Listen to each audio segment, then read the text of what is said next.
سورہ طٰہٰ آیت نمبر 94۔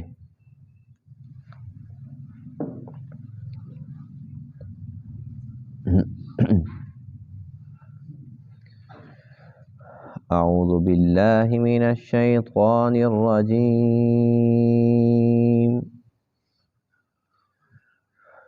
بسم اللہ الرحمن الرحیم۔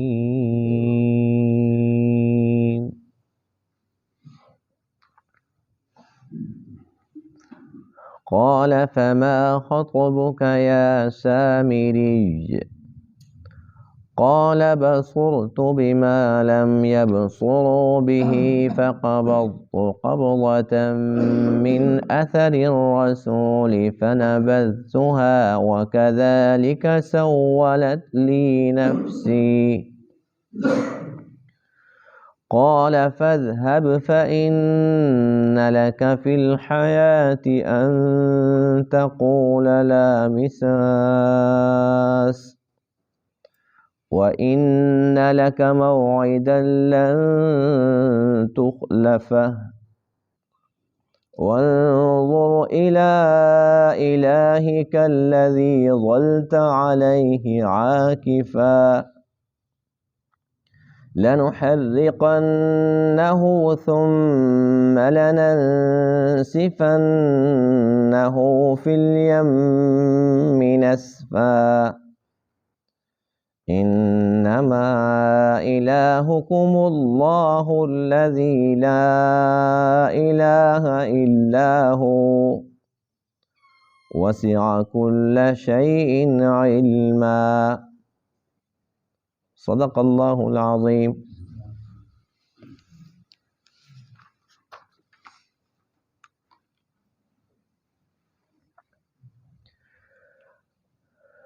گزشتہ درس میں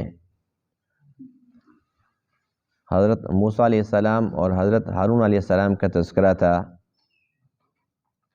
کہ جب بنی اسرائیل نے اس مصنوعی بچڑے کی پوجا شروع کر دی، موسیٰ علیہ السلام واپس تشریف لائے تو اپنے بھائی ہارون علیہ السلام سے پوچھا، بہت زیادہ غضبناک ہوئے، یہاں تک کہ اپنے بھائی کے سر کے بالوں اور داڑھی کے بالوں سے پکڑ کر اپنی طرف کھینچا، یعنی کہ بہت زیادہ غصہ کیا کہ آپ کی موجودگی کے اندر یہ کام کیوں ہوا، جبکہ آپ میرے نائب تھے، آپ ذمہ دار تھے۔ اس پر ہارون علیہ السلام نے وضاحت پیش کی کہ اے میرے بھائی، بات یہ ہے، ایک تو یہ کہ یہ اس حد تک پہنچ چکے تھے، اگر اور زیادہ سختی کرتا تو قریب تھا کہ مجھے قتل کر دیتے۔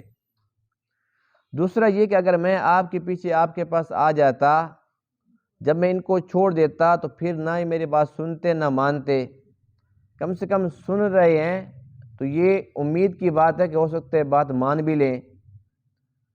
تیسرا یہ کہ مجھے خطرہ تھا کہ پھر آپ نے یوں کہنا تھا کہ آپ نے تو بنی اسرائیل کے اندر تفریق ڈال دی، میرے وہاں جانے سے ایک گروہ میرے حق میں ایک میرے خلاف ہو جاتا، تو میں یہ چاہتا تھا کہ بنی اسرائیل کے اندر یہ تفرقہ بازی بھی نہ ہو۔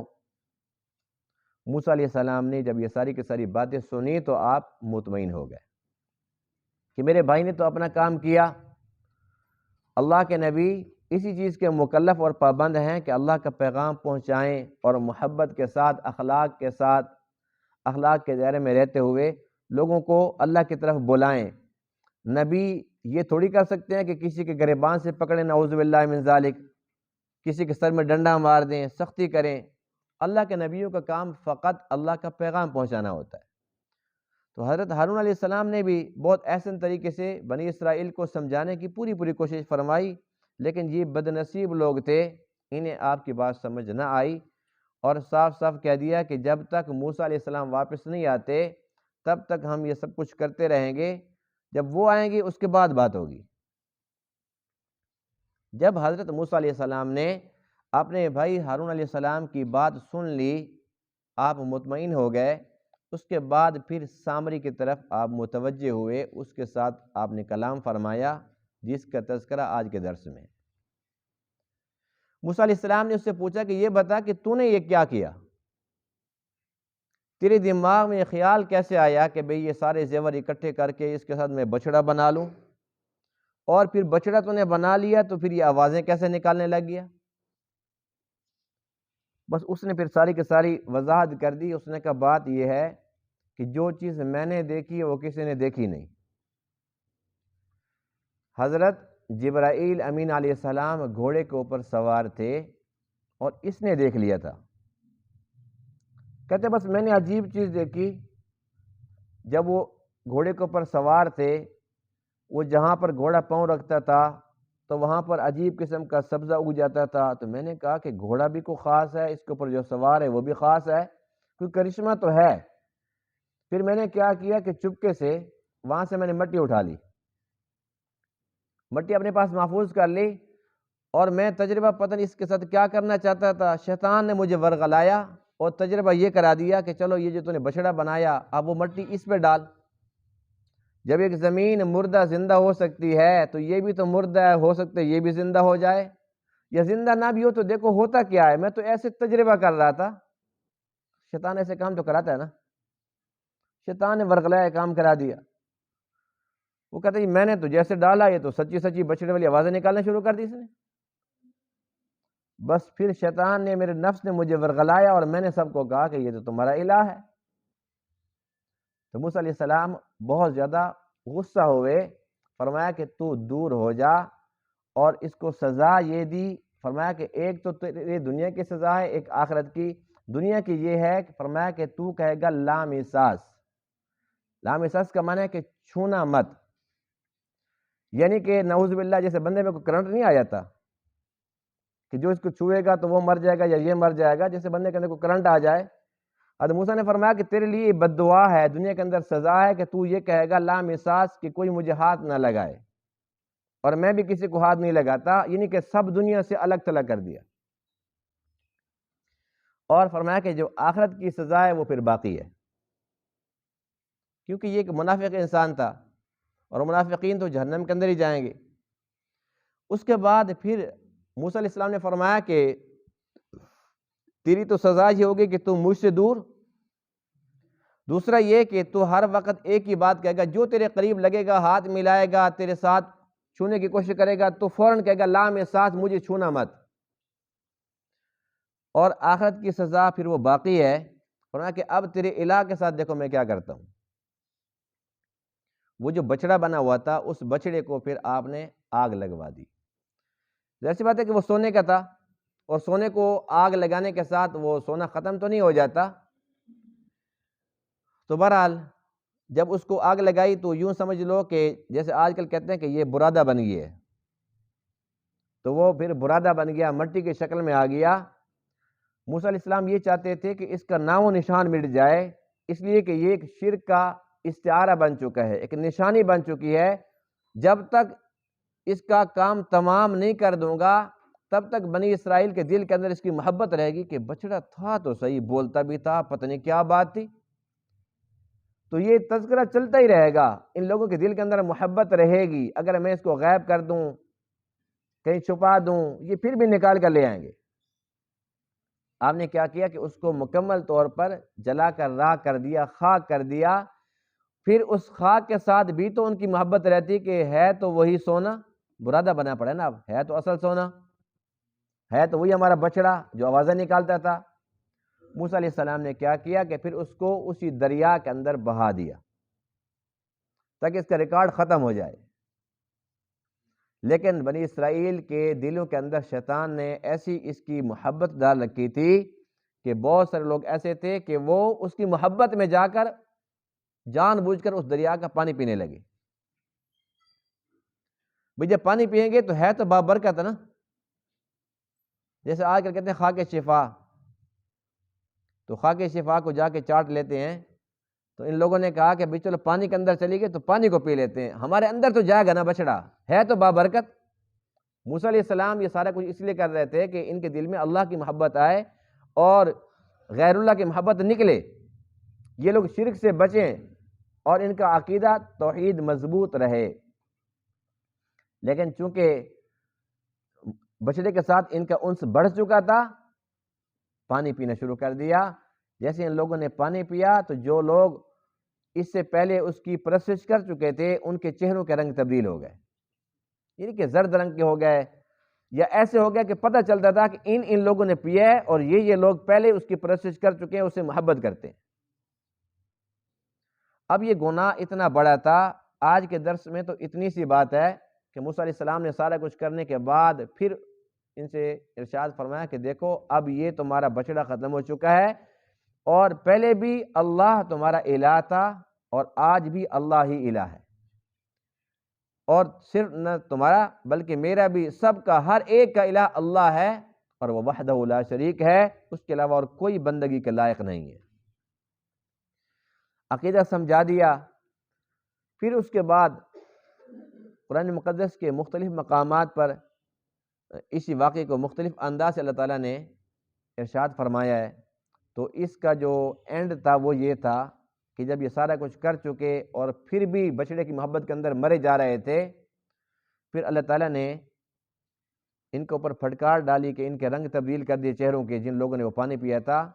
تو اب ان لوگوں کو شرمندگی ہوئی اور کہنے لگے کہ چلو ہم توبہ کرتے ہیں۔ جب ان لوگوں نے توبہ کی بات کی، پھر اللہ نے فرمایا کہ توبہ کی شرط یہ ہے کہ تم جانوں کے نذرانے پیش کرو۔ یہ نہیں کہ بس توبہ کر لو، بس ہاں جی میری پکی توبہ ہے تو توبہ ہو گئی ہے۔ توبہ یہ ہے فَقْتُلُوا أَنفُسَكُمْ ذَلِكُمْ خَيْرٌ لَكُمْ عِنْدَ بَارِئِكُمْ، اپنی جانوں کو ختم کرو۔ اب اس کے لیے اللہ تعالیٰ نے حکم یہ دیا کہ جن لوگوں نے پوجا نہیں کی تھی اس نے محفوظ رہے۔ اللہ نے فرمایا کہ ان کے ہاتھ میں تلوار دو، جنہوں نے پوجا کی تھی وہ سامنے کھڑے ہو جائیں۔ یہ موحد ان مشرکین کو جو شرک پہلے کر چکے تھے، اب تو یہ توبہ کرنا چاہ رہے ہیں، اپنے ہاتھ سے ان کو قتل کرو۔ یہ مر جائیں گے، ان کی توبہ قبول ہو جائے گی، آخرت کے اندر پکڑ سے بچ جائیں گے۔ اگر یہ اپنی جان پیاری کرتے ہیں کہ نہیں یہ تو بہت مشکل توبہ ہے، تو اللہ فرماتے ہیں کہ پھر دنیا کے اندر بھی ذلت اور آخرت کے اندر پھر سزا دوں گا۔ تو چاروں ناچار پھر یہ مجبور ہو گیا اور کہنے لگے کہ چلو ٹھیک ہے، اب اور تو کوئی راستہ ہے نہیں، جب اللہ کا آخری حکم یہی ہے تو پھر ہم تیار ہیں۔ اس طریقے سے جانوں کا نذرانہ پیش کیا، یعنی کہ دنیا کے اندر یہ سزا انہوں نے لے لی، اس لیے آخرت کے اندر ان کو سزا نہیں ملے گی۔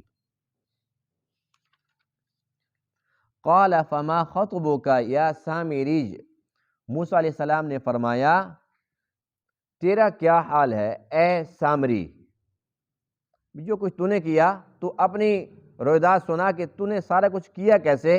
قال، اس نے کہا بصرت، میں نے دیکھا، بما لم یبصروا بہ، جو کسی نے نہیں دیکھا، یعنی کہ وہ گھوڑے پر جو سوار تھا وہ صرف میں نے دیکھا اور کسی کو نظر نہیں آیا۔ فقبضت قبضۃ من اثر الرسول، بس میں نے اٹھا لی ایک مٹھی رسول کے نشان سے، اس فرشتے کے جو پاؤں کا نشان تھا اس سے میں نے اٹھا لی۔ فنبذتها، پس میں نے وہ ڈال دی، یعنی کہ جو بچڑا بنایا تھا اس کے اوپر ڈال دی۔ وَكَذَلِكَ سَوَّلَتْ لِي نَفْسِي، اور اس طرح مجھے بہکایا میرے لیے میرے نفس نے۔ قال، موسیٰ علیہ السلام نے فرمایا فَاذْهَبْ، پس دور ہو جا، فَإِنَّ لَكَ فِي الْحَيَاةِ، پس بے شک تیرے لیے دنیا کے زندگی کے اندر یہ ہے، ان تقولا، تو کہے گا لا مساس، چھونا مت، وَإِنَّ لَكَ مَوْعِدًا، اور بے شک تیرے لیے جو وعدہ ہے، لن تخلفا، اس کی ہرگز خلاف ورزی نہیں کی جائے گی، یعنی جو آخرت کی سزا ہے وہ بھی پکی بات ہے۔ وانظر، اور دیکھ، الی الہک الذی، اپنے اس الہ کو، ظلت علیہ عاکفا، جس کے اوپر تو جھکا ہوا تھا، اس بچڑے کو دیکھ جس کو تو نے الہ بنا رکھا تھا۔ لنحرقنہ، البتہ ضرور ہم اس کو جلائیں گے، ثم لننسفنہ فی الیم نسفا، پھر ہم اس کو اڑائیں گے سمندر میں، نسفن اڑانا، یعنی کہ مکمل طور پر اس کو ختم کر دیں گے۔ انما الہکم اللہ الذی لا الہ الا ہو، بے شک تمہارا الہ تو اللہ ہے جس کے علاوہ اور کوئی الہ نہیں۔ وسع کل شیء علما، وسیع ہے وہ ہر ایک چیز پر علم کے لحاظ سے۔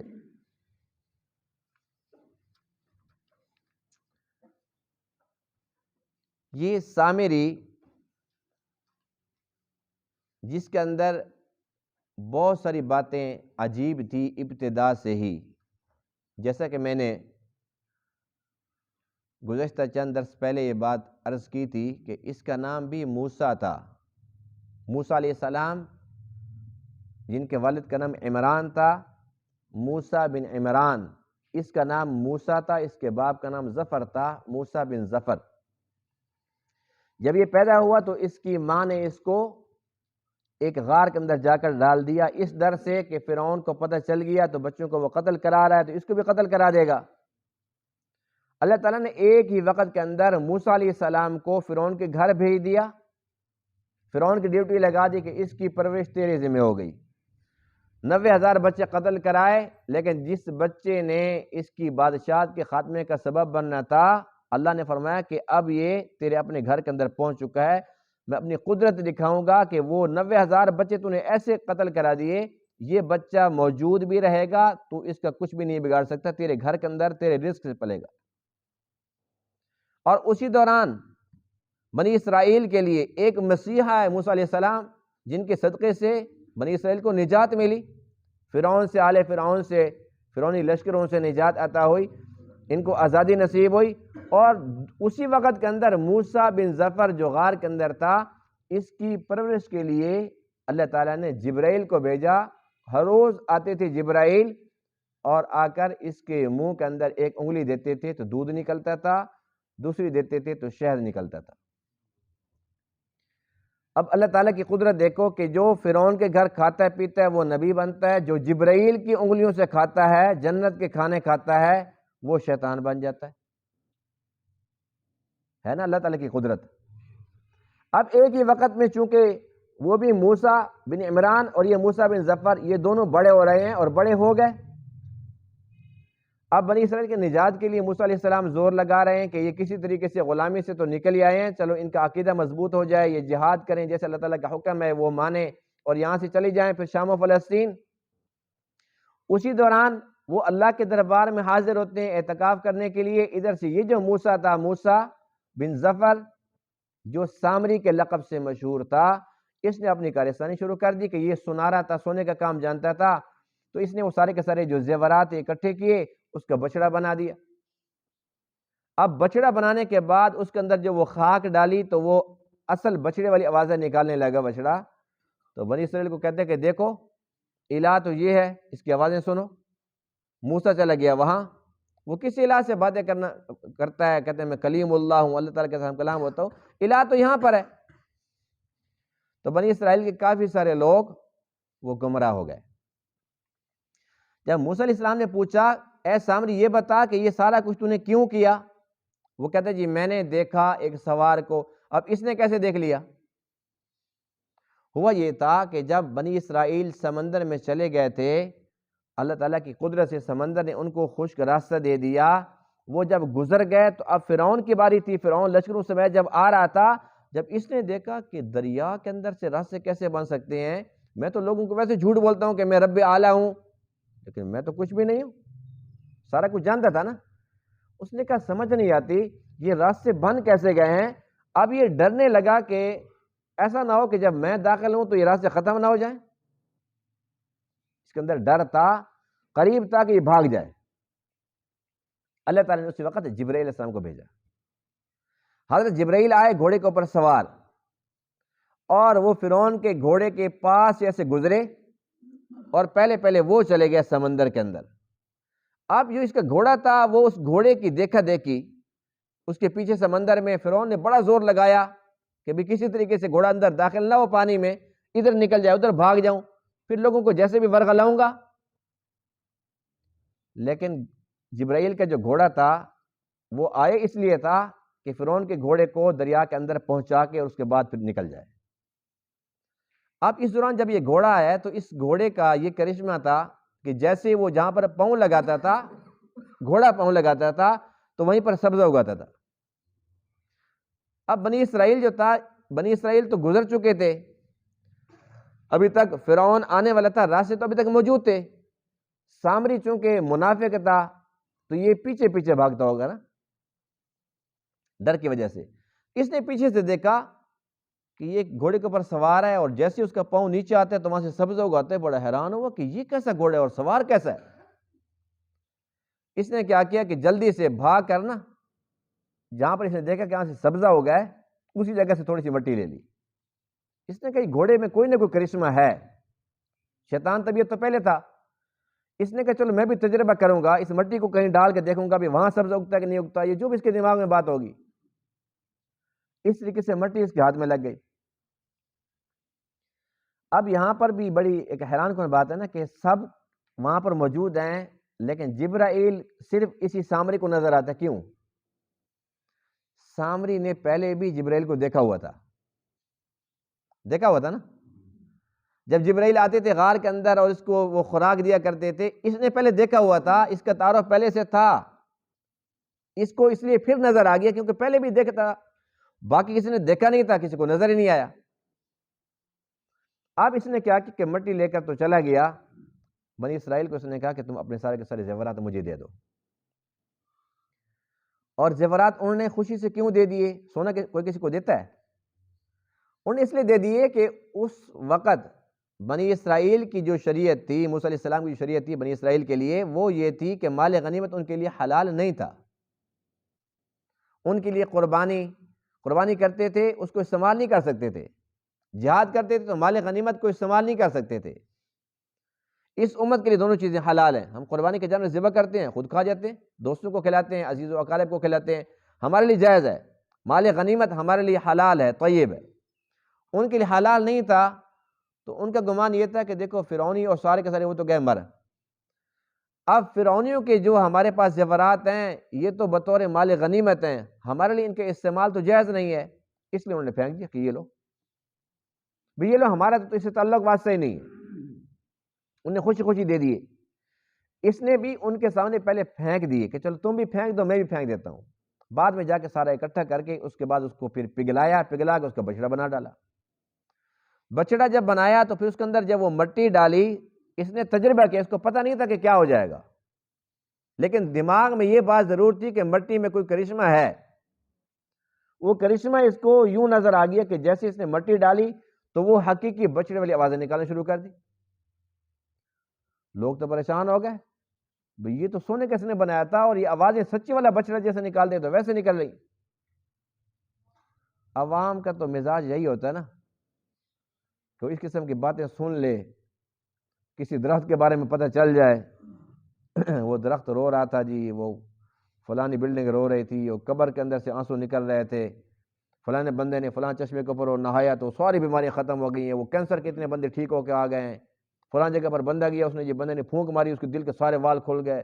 یعنی کہ ہمارے خصوصی جو ہمارے مسلمان لوگ ہیں نا، ان کے اندر یہ ان کا مزاج ہے، کوئی ایک بندہ جھوٹ بول دے فوراً سارے کے سارے بھاگ جائیں گے، مہینے بعد پتہ چلے گا کہ وہ جھوٹ تھا، لیکن جب پتہ چلتا ہے تب تک سارے کے سارے اپنے وہ بائی پاس کرانے وہاں پہنچ کے واپس بھی آ چکے ہوتے ہیں، وہ کینسر کا علاج کرا کے سارے گھر واپس آ چکے ہیں، اکثر مر بھی چکے ہوتے ہیں، لیکن گئے ضرور ہوتے ہیں۔ تو اسی لیے سب نے اس وقت بھی چونکہ وہ مسلمان تھے تو ان کا مزاج یہی تھا کہ ہاں کوئی نہ کوئی کرشمہ تو ہے، بس سامنے نے کہا تمہارا الہ ہے، تو انہوں نے کہا الہ ہے۔ آج کل پاکستان کے اندر یہ دھندا بڑے عروج پر ہے، کئی بیٹھے ہیں چشمہ بنا کر، کسی نے اپنے ٹیوب ویل چلا رکھا جی، اس کا جو پانی ہے نا، اس پانی سے جتنے لوگ بھی نہاتے ہیں تو ان کو شفا مل جاتی ہے، بس وہ پھر پہلے وہ مفت خدمت کرتا ہے، اس کے بعد پھر وہ کہتے ہیں جی یہ کوئی اس کے پسینے سے چلتا ہے، یہ میرے خون سے چل رہا ہے، اس میں تیل ڈلتا ہے، پھر اس کے بعد نذرانے شروع ہو جاتے ہیں۔ تو جہاں جو بندہ اس قسم کی دکان کھولتا ہے تو مقصد تو کھانا پہ نہیں ہوتا نا، تو بہرحال سامنے نے بھی سارا کا سارا کرتب دکھا دیا۔ اب یہاں پر مفسرین کرام نے ایک نقطہ لکھا ہے کہ یہ آواز کیوں نکلی؟ بچڑا تو نکلی تھا، مٹی ڈالنے سے اصل آواز کیوں نکلی؟ وجہ یہ تھی کہ وہ جو بچڑا تھا وہ حرام کا تھا، کیونکہ جو زیورات تھے وہ ان کے لیے استعمال جائز نہیں تھا نا، مال غنیمت تھا، اس کو استعمال نہیں کر سکتے تھے، ان کے لیے حلال نہیں تھا، ان کے لیے وہ حرام تھا۔ اب وہ حرام مال کی بنی ہوئی چیز کے اوپر وہ جو مٹی تھی وہ حلال تھی، بابرکت تھی، جب وہ حلال چیز حرام کے اوپر ڈالی تو وہاں سے پھر یہ آواز آنا شروع ہو گئی، یعنی کہ حلال حرام کا آپس کے اندر ملاپ نہیں ہو سکتا۔ جو حرام ہے نا حرام، اس کا جو رزلٹ ہے وہ بھی حرام ہوتا ہے۔ اور یہ ایک تجربے کی بات ہے کہ جن لوگوں نے اپنے بچوں پر رزق حلال خرچ کیا، بے شک وہ مزدوری کر کر کے حلال کما کر بچوں کو پڑھاتے رہے یا ان کو ہنر سکھایا یا ان پہ جو بھی خرچے کیے، اس کا رزلٹ یہ ہوتا ہے کہ وہ اولاد ماں باپ کی فرمانبردار ہوتی ہے۔ اور جن لوگوں نے حرام رزق اکٹھا کیا، اپنی اولادوں کو دوسرے ملکوں تک بھی تعلیم کے لیے بھیج دیا اور بڑے بڑے افلاطون بنا کے بڑے مطمئن ہو کے بیٹھ گئے، لیکن اس کا انجام یہ ہوا کہ جب ماں باپ مرے تو وہ لوگ جنازے پر بھی نہیں آئے۔ رزق حرام کا یہی رزلٹ ہوتا ہے۔ انسان اپنی اولاد کے لیے اگر رزق حرام حلال یہ سب تمیز ختم کر دے، جی بس میں نے کرنا ہے، ان کو فلاں مقام تک پہنچانا ہے، نہیں پہنچا سکتا، اگر پہنچا بھی دے تو کیا فائدہ ہوا کہ ماں باپ کو اس سے راحت خوشی نصیب نہیں ہو سکتی، سکون نہیں مل سکتا، ایسی تربیت کا کیا فائدہ، ایسی دولت کا کیا فائدہ۔ اس لیے جو اللہ نے لکھ دیا، حلال طریقے سے کوشش کرنا، محنت کرنا، کوئی منع نہیں ہے، دن رات ایک کر دو لیکن ہو حلال طریقہ، رزق حلال پر محنت کرو، یہ عبادت ہے۔ رزق حرام اگر ایک منٹ کے اندر اگر بارش بھی شروع ہو جائے لیکن اس کا رزلٹ یہ ہے کہ اس نے اڑ جانا ہے، جیسے آتا ہے ایسے جاتا ہے۔ بے شک انسان جمع کرتے کرتے کرتے 50 سال لگا دے، جیسے ہی وہ مرتا ہے اولاد اس کو ایک ہفتے کے اندر فارغ کر دیتی ہے، اور اکثر ایسی اولاد مقروض بھکاری بن جاتی ہے۔ لیکن جن کے پاس رزق حلال ہوتا ہے وہ تھوڑا سا کماتے ہیں، حلال طیب اولاد پہ خرچ کرتے ہیں، وہ مر بھی جاتے ہیں تو ان کا وارث اللہ ہوتا ہے، اللہ اپنے خزانے سے ان کو پھر دیتا ہے، ان کو کسی کے سامنے ہاتھ پھیلانے کے لیے نہیں چھوڑتا، اللہ ان کا بھکاری نہیں بناتا۔ تو اس بات کا ہمیں بہت زیادہ اہتمام کرنا چاہیے کہ رزق حلال کمائیں، رزق حلال کھائیں، بچوں کو بھی رزق حلال ہی کھلائیں۔ حدیث پاک میں کہ جس بندے نے 10 درہم کا ایک کپڑا خریدا جس میں 1 درہم حرام کا شامل ہو گیا، 9 حلال کے تھے، جب تک یہ کپڑا پہن کر نماز پڑھتا رہے گا اس کی نماز قبول نہیں ہوگی۔ اگر 1 درہم حرام کا شامل ہو گیا تو نماز قبول نہیں ہے، اگر 9 کے 9 یا 10 کے 10 یا اس میں سے 5 آدھے سے زیادہ اگر حرام کیا تو پھر نماز قبول ہوگی۔ جس کے پاس رزق حرام ہے اس پر قربانی نہیں، اس پر زکوٰۃ نہیں، اس پر حج فرض نہیں۔ اللہ فرماتے ہیں کہ یہ ساری کی ساری باتیں ہیں رزق حلال کے لیے، جب ایک ہے یہ حرام تو پھر میں اس سے قربانی کیوں لوں، میں اپنے گھر اس کو کیوں بلاؤں، جہاں پھر رہا ہے وہ ٹھیک پھر رہا ہے۔ بہرحال وہ آوازیں نکلنا شروع ہو گئی، اس کا پس منظر بھی سمجھ آ گیا جب موسیٰ علیہ السلام نے ساری کی ساری باتیں سن لی کہ اچھا اس نے یہ کام کیا ہے۔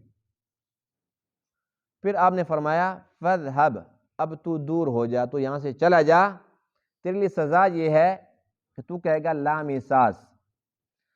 لا مساس کا واضح معنی یہ ہے کہ چھونا مت۔ اب ہوتا یہ تھا کہ اگر کوئی اس کے قریب آتا تھا اس کو ملنے کے لیے تو یہ کہتا تھا لا مساس، مجھے چھونا مت، یہ کسی کو اپنے قریب نہیں آنے دیتا تھا، نہ کسی کو ہاتھ ملاتا تھا۔ اگر کوئی زبردستی اس کو ہاتھ ملا دیتا تھا اس کو بخار ہو جاتا تھا یا اس کو بخار ہو جاتا تھا۔ آج جب اس کو بخار ہوتا تھا تو ظاہر سی بات ہے، 1 دفعہ بخار ہوا، 2 دفعہ، 10 دفعہ جب بخار ہوا اس کو پتہ چل گیا کہ بھئی اگر ہاتھ ملاؤں تو مجھے بخار ہوتا ہے، یہ بھاگتا تھا، لوگوں کے قریب نہیں لگتا تھا۔ جب بندے یہاں اکٹھے ہوئے تو بس یہ گیا، اسے پتہ ہے کسی بندے نے مجھے پکڑ لینا ہے، اس نے کسی زبردستی سلام کر لینا ہے تو میرا کیا بنے گا، میں تو جاؤں گا بیمار۔ تو اس طریقے سے اس کو سزا مل گئی کہ یہ لوگوں سے بھاگتا تھا، نہ یہ خود لوگوں کے اندر گھستا تھا، نہ یہ کسی کو ملتا تھا۔ لوگ اس کو پھر چھیڑتے تھے کہ چلو ایسا کرتے ہیں کہ اس کو نا ایسے ہاتھ، اس کو ٹچ کرتے ہیں، اس کو ایسے ہاتھ لگاتے ہیں، ہاتھ نہیں ملاتا، اس کو ویسے ہاتھ لگاتے ہیں، ہاتھ لگاتے تھے اس کے بعد یہ پھر بیمار۔ تو ساری زندگی اس کو یہ سزا ملتی رہی، مرتے دم تک اس کے ساتھ یہ مصیبت رہی۔ اللہ فرماتے ہیں کہ پھر جو آخرت کی سزا ہے وہ تو پھر باقی ہے، کیونکہ تو نے شرک کیا بھی، کرایا بھی، لوگوں کو اس پر آمادہ کیا، ورغلایا، لوگوں کو گمراہ کیا، وہ سزا تو پھر بہت بڑی ہے، وہ تو باقی ہے۔ شرک سب سے بڑا گناہ ہے، شرک کرنا پھر شرک کرانا۔ بہرحال اس کی سزاؤں کے بعد اب اس بچڑے کو تو سزا ملنی تھی نا، بچڑے کو سزا کیوں دی؟ اب یہاں پر دیکھیے ایک بہت اہم ترین بات، بڑی پیاری بات ہے، وہ یہ کہ دیکھو بچڑا کس چیز کا بنا ہوا تھا؟ سونے کا۔ سونا ہر دور میں قیمتی دھات رہی ہے اور ہمیشہ قیمتی دھات رہے گی۔ اب یہ کہ اگر موسیٰ علیہ السلام چاہتے تو آپ فرماتے کہ بھئی ایسا کرو کہ اس کو پگھلاؤ، پگھلا کے بنی اسرائیل کے اندر وہ تقسیم فرما دیتے کہ چلو بھئی سونا ہی ہے نا، اس کو پھینکو مت، چلو تقسیم کر دو، غریبوں کا کام بن جائے گا۔ آپ نے فرمایا کہ نہیں، جتنا بھی قیمتی ہو لیکن عقیدہ توحید سب سے زیادہ قیمتی ہے۔ جس سے شرک ہوتا ہو، جس سے شرک کی بنیاد ڈلی تھی، اس کو تو میں بالکل ختم کروں گا، اس کا نام و نشان تک مٹا دوں گا۔ آپ نے اس کو بالکل ختم کر دیا، اپنے پاس رکھا نہیں ہے، اس سے فائدہ نہیں اٹھایا، یعنی کہ جو بت تھا اس بت کو آپ نے پاش کر دیا۔ تو یہ بتوں کو پاش کرنا، موسیٰ علیہ السلام اللہ کے نبی تھے، آپ کی سنت۔ پھر حضور علیہ السلام بھی اسی طریقے سے جب مکہ میں تشریف لائے تو مکہ خانہ کعبہ کے اندر چھت پر جہاں جہاں بت تھے، بڑے قیمتی بت تھے، اللہ کے نبی نے نہیں فرمایا کہ بڑے قیمتی ہیں ان کو ہم استعمال میں لے آئیں گے، آپ نے سب کو ختم فرمایا، توڑ دیا۔ تو نبیوں کی سنت ہے بتوں کو توڑنا۔ اب یہی سنت جب طالبان نے ادا کی افغانستان کے اندر، جو بت تھے جب ان کو توڑا، پوری دنیا کی چیخیں نکل گئی، ساری دنیا چیخ و پکار کر رہی تھی، وہ ہمارے بت مار دیے، ہمارے بت توڑ دیے، اتنا بڑا ظلم کر دیا، بڑی بڑی آفریں دی، ہم پیسے دیتے ہیں لیکن ایسا نہ کرو۔ تو ہماری الحمدللہ مسلمانوں کی تاریخ ہے، اللہ کے نبیوں کی سنت ہے بتوں کو توڑنا۔ تو جو مسلمان ہوتے ہیں، جتنے بھی ہمارے فاتح گزرے ہیں، انہوں نے بتوں کو بیچا نہیں ہے، اس کو توڑا ہے۔ اور جب بتوں کو توڑا جاتا ہے اللہ تعالیٰ کی رحمت متوجہ ہوتی، اور اگر بت بیچ دیے جاتے، جیسے کہ یہ سونے کا بت تھا بچڑا، یہ بہت قیمتی تھا، اللہ کے نبی کے دور میں بڑے قیمتی بت تھے، اور ابراہیم علیہ السلام نے اپنے باپ آزر کے بت خانے میں جا کر کیا کیا تھا، جتنے بت بنائے ہوئے تھے، حالانکہ آپ کا کاروبار تھا، جو آزر تھا اس کا کاروبار تھا، بت بناتا تھا پھر بیچتا تھا۔ اب ظاہر سی بات ہے کہ ابراہیم علیہ السلام کے والد تھے وہ، حضرت ابراہیم نے دیکھا کہ کوئی بندہ نہیں ہے، ایک کلاڑا لیا، ایک کا گلا کاٹ دیا، ایک کی ٹانگ کاٹ دی، ایک کا بازو کاٹ دیا، کسی کا ناک اڑا دی، اس کے بعد جو بڑا بت تھا کلاڑا اس کے کندھے کور جا کے لٹکا دیا۔ جب وہ لوگ آئے تو بڑے آگ بگولا کہنے لگے کہ ہمارے بتوں کے ساتھ یہ سلوک کس نے کیا ہے؟ لوگوں نے کہا بھی وہ ابراہیم ہو سکتے اور تو کوئی نہیں ہے۔ حضرت ابراہیم کے پاس آیا کہ یہ کس نے کیا ہے؟ اور نے فرمایا کہ جس کے پاس کلاڑا ہے اس سے پوچھو، کلاڑا کس کے پاس ہے؟ کہنے کہ یہ کوئی سنتے ہیں، یہ کوئی بولتے ہیں؟ فرمایا جب سنتے نہیں ہے، بولتے نہیں ہے، پھر تم ان سے مانگتے کیسے ہو؟ تو آپ نے تبلیغ بھی فرما دی، بتوں کا کام بھی تمام فرما دیا۔ تو بتوں کو توڑا تھا کہ نہیں توڑا تھا؟ یعنی کہ موسیٰ علیہ السلام نے بھی بت توڑے، حضرت ابراہیم علیہ السلام نے بھی توڑے، ہمارے پیارے نبی علیہ السلام نے بھی توڑے، تو اللہ کے نبی توڑتے رہے۔ طالبان نے توڑا تھا، کون سا برا کام کیا؟ لیکن کافروں کو بڑی تکلیف ہوتی ہے، جو بت پرست لوگ ہیں ان کو بڑی تکلیف ہوتی ہے جو ہمارے بت توڑ دیے۔ تو بتوں کو توڑنا ہی چاہیے، یہ نبیوں کی سنت ہے، اللہ تعالیٰ کو یہی چیز محبوب اور پسند ہے۔ اور توڑنے کے بعد پھر کیا کیا؟ حضرت موسیٰ فرماتے ہیں کہ اب ہم اس کو کیا کریں گے، ہم اس کو دریا کے اندر اس کو ڈال دیتے ہیں، ہم اس کو سمندر کے اندر اس کو بہا دیتے ہیں۔ مقصد کیا تھا کہ اس کا ریکارڈ ختم ہو جائے، جان چھوڑ جائے۔ آج کل یہ جو ہندو لوگ مارتے ہیں بندے، یعنی کہ ان کے جو مر جاتے ہیں اس کے بعد اس کو جلاتے ہیں، جلانے کے بعد کیا کرتے ہیں، اس کی جو راکھ ہوتی ہے وہ گنگا جمنا کے اندر بہا دیتے ہیں۔ ان کا نظریہ کیا ہے؟ ان کا نظریہ یہ ہے کہ انسان نے جو بھی گناہ کیے، جب اس کا ریکارڈ ہی ختم ہو گیا، جب اس کو ہم نے جلا دیا، اس کی راکھ بھی ہم نے گنگا کے اندر جمنا کے اندر بہا دی ہے، وہ سب کے سب ختم ہو گئی ہے، اب اللہ اس کو کیسے زندہ کرے گا؟ کیسے اس سے پوچھے گا کہ تو نے کون کون سے گناہ کیے تھے؟ ان جاہلوں سے کوئی یہ پوچھے کہ جب یہ راکھ ہی نہیں تھی، نام و نشان بھی نہیں تھا، تب اللہ نے اس کو پیدا کر دیا، اب اللہ کے لیے کیا مشکل ہے کہ اس کے تمام راکھ کے ذرات کو حکم دے کھڑا ہو جا سامنے، تو وہ کھڑا ہو جائے؟ کھڑا ہوگا کہ نہیں ہوگا؟ ان کا جاہلوں کا عقیدہ یہ ہے کہ ہم ریکارڈ اس لیے ختم کر رہے ہیں کہ اللہ تعالیٰ بھی نعوذ باللہ بے بس ہو جائے گا، اس کو کیسے اکٹھا کرے گا دوبارہ۔ لیکن موسیٰ علیہ السلام کا نظریہ یہ تھا کہ چونکہ ایک بت ہے، ایک غلط چیز ہے، اس کا ریکارڈ ختم کر دوں۔ آپ نے تو پوری کوشش فرمائی، سارا کام کر دیا، لیکن بنی اسرائیل نے دیکھا کہ موسیٰ علیہ السلام سائڈ پر ہو گئے ہیں، فوراً آگے جا کر جہاں سے راکھ جا رہی تھی وہاں سے جا کر پانی پی لیا۔ کہنے لگے کہ بھئی اب ہمارے اندر تو چلا گیا نا وہ۔ قرآن کہتا ہے وَأُشْرِبُوا فِي قُلُوبِهِمُ الْعِجْلَ بِكُفْرِهِمْ، ان کے کفر کی وجہ سے ان کے اندر وہ جو بچڑا تھا، بچڑے کی محبت ڈال دی گئی، بچڑے کو یوں سمجھو کہ پی گئے وہ۔ اب اس کے بعد ان کے جو چہرے تھے وہ زرد ہو گئے، ان کا رنگ تبدیل ہو گیا، اب وہ شرمندہ ہو گئے، پریشان ہو گئے کہ یہ کیا ہوا۔ اللہ یہ چاہتے تھے کہ میں واضح کر دوں کہ کون کون بچڑے سے محبت کرتا ہے، کون کون اللہ تعالیٰ سے محبت کرتا ہے۔ پھر اس کے بعد جب انہوں نے کہا کہ ہم توبہ کرتے ہیں تو سب سے سخت سزا انہی کو ملی توبہ کی۔ ان کی توبہ یہ تھی کہ اپنی جانوں کا نذرانہ پیش کرو، ایسی سزا اور کسی کو نہیں ملی، ان کو ملی ہے۔ حالانکہ یہ امت ہے، اس نے ان سے بڑے بڑے گناہ کیے ہوئے ہیں، شرک بھی کرتے ہیں، نہیں کرتے؟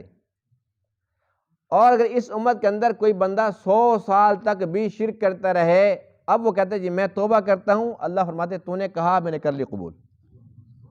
اس امت کے لیے کیوں؟ اللہ کے محبوب کی امت ہے، اس کے محبوب کے صدقے سے یہ سہولتیں ملی ہیں۔ اللہ کے محبوب کی امت ہیں اس لیے تو ہم بچے ہوئے ہیں، ورنہ جس امت نے ایک گناہ کیا اس کو سزا ملی، دوسری امت نے دوسرا گناہ کیا سزا ملی، اس امت نے سارے گناہ اکٹھے کر لیے۔ قوم عاد میں تکبر تھا، ہمارے اندر نہیں ہے۔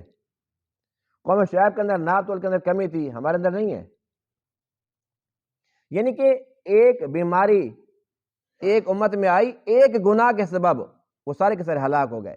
اس امت نے سارے گناہ اکٹھے کر کے کر لیے، پھر بھی بچے ہوئے ہیں۔ کیوں؟ اللہ کے محبوب کی امت، اللہ کے محبوب کے صدقے سے بچے ہوئے ہیں۔